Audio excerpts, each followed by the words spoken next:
Hey, good morning on a brisk January day. We're out at Lake Yosemite. The Undersheriff Corey Gibson and I are out here. We're going to give you a couple talkings to. First one we're going to talk about is kind of the state of what's going on at the Sheriff's Office, and then we'll do another video based upon our needs and desires for knowledge regarding our CCW problems. So right now what we're going to be doing with regard to the Sheriff's Office is we're still in hiring mode. We're still desperately in need of personnel. And unless the County Board of Supervisors, I'm going to specifically spell it out, unless they decide to take this real seriously, we're going to continue to be in a decline. The federal penitentiary, I know one of the questions was, why does the feds pay so much more than the county? well, folks, you got to remember, the federal government prints their own money, so they can do a lot of things. And the issue that we're having is that pay is obviously an issue. The other is the benefit package, and I don't know what else to do. We're at our wits' end. Undersheriff and I have been dealing with supervisors and folks from our CEO's office. It's not pleasant. I hate having to go down that road, but the bottom line is you guys asked me to do a job and I'm going to do it. So I'll do whatever necessary to do it. And the Undersheriff, like I say, and I have been dealing with it. So Corey, you got anything? Let's talk about. I think we should talk about the current staffing numbers. So as of Friday, we'll have 20 deputy openings, and that's out of 98 allocated positions. So that's a pretty significant chunk of change when it comes to staffing from our agency. We'll be down to 8 detectives. And so we're looking at probably having to cut back services if we continue on this decline. We still have 10 to 15 staff members that are deputies that are currently looking for other employment. And then you ask them what the issues are, it comes down for infrastructure, benefits, and compensation. And so those are the things that they're really looking for. Correctional officers, as of today, we're 27 down out of 108 allocated positions. And then on dispatchers, we're down 4 out of 14 positions.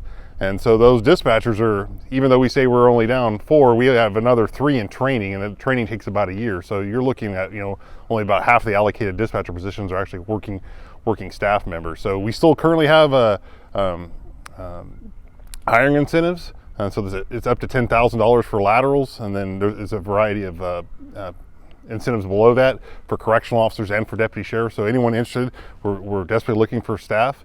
I do applaud the county. They did reach out to the different bargaining units after your last plea to the board, and they gave an 8% raise to the sergeants and above. That didn't include us two, but it included all the way up to captain. Naturally didn't. And all the way up to captain. So I do appreciate that effort.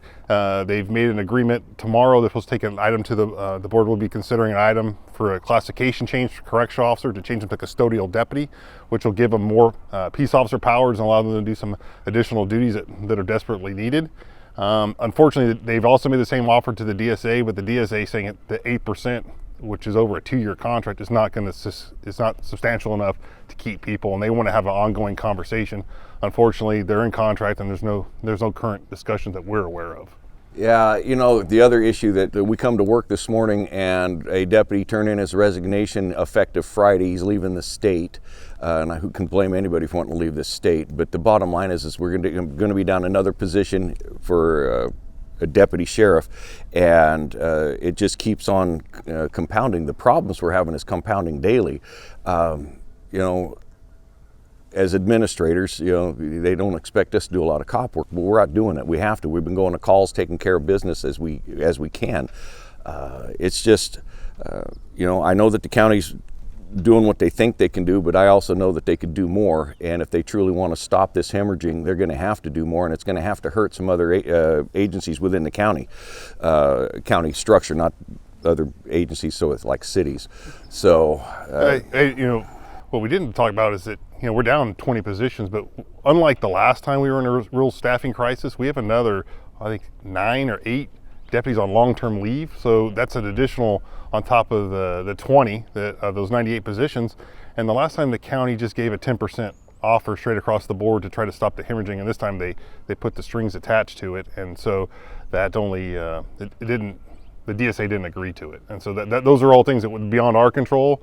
Those are between the union and the county, but we're doing everything to advocate for compensation for our staff. Well, it wouldn't hurt for folks out there that, get a hold of your representative within the county as far as the supervisors and encourage them strongly to help us out, because no matter what, you've got all these other agencies within the county, but when you dial 911, they're not the ones showing up. It's going to be us. Like the undersheriff was saying, we're going to have to drastically reduce the kind of services that we were actually performing.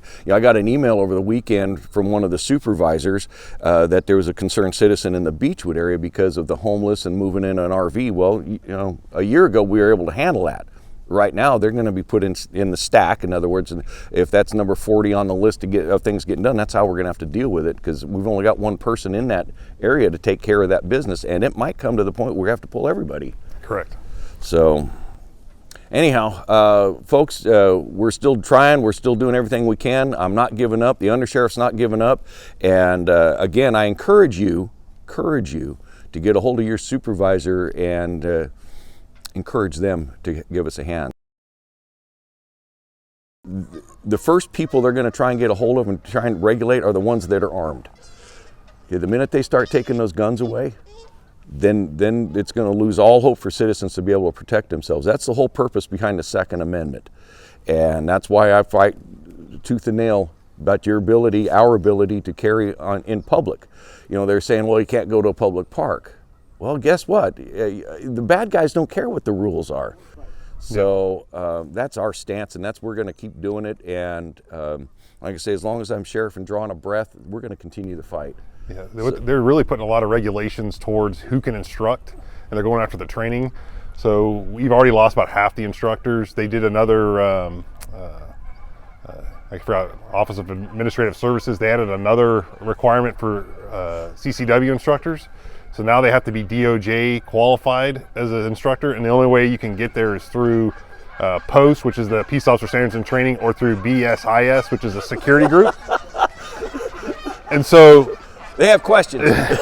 So we're gonna be struggling to get qualified instructors.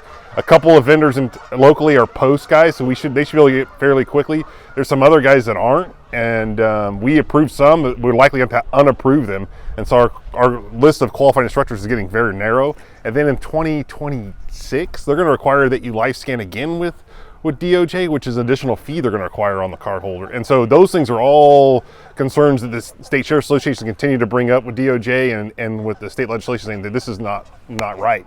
And we're going to have to do additional steps in our background process for new applicants, which is going to increase the fees too. And so we got to do social media checks, and we have to verify every gun belongs to that person. Before, if you could carry your spouse's gun too, you could qualify that way. If it was somewhere and you grabbed your spouse's gun, that was legal. Now they're saying no, that's not. It has to be registered to you and on your person. So we allow 5 on a permit, which some counties only require 3, but there's a requirement now you can only carry no more than 2 on your person.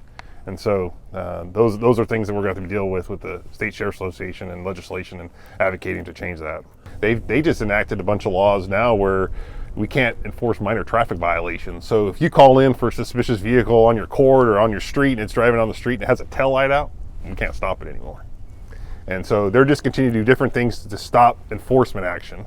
And everywhere they can try to figure out enforcement action, they're going to do it. They've changed the laws when it comes to precursors, when it comes to gang activity and gang prosecutions. They're doing everything they can to roll all that stuff back. And it takes a lot for us to do gang enforcement and gang investigations anymore. And so they continue to do little things at a time, slowly chip away at our ability to enforce law. And we get a lot of enforcement from those minor traffic violations, and now they're gone. Now we have to, every time we stop someone, we have to track it. We have to do a whole statistical analysis of what we believe the person was and how old they were and their background, just based off observations, which is kind of counterproductive to what they're trying to accomplish. They don't want us to act like to judge people by looks, but yet they want us to use statistical data based on our observations. And it's just not. It takes a lot of work to do basic police work anymore. We had a senior sergeant, tactical. This guy was, he was a cop's cop. Left us, went to Stanislaus County. This was the last couple months. Went to Stanislaus County, and they have Deputy Sheriff 1s and Deputy Sheriff 2s. He went as a Deputy Sheriff 1, topped out, and was $500 more a month than what he's making as a topped out senior sergeant, and no responsibilities. It won't be long. Within a year or two, he's a sergeant there and promoting on up because he's that good. But there again, comes in and you got that kind of money. Enough about what we got going on here. So appreciate your time, Tailgate Talks, and I'll see you on the old trail with my white Ford.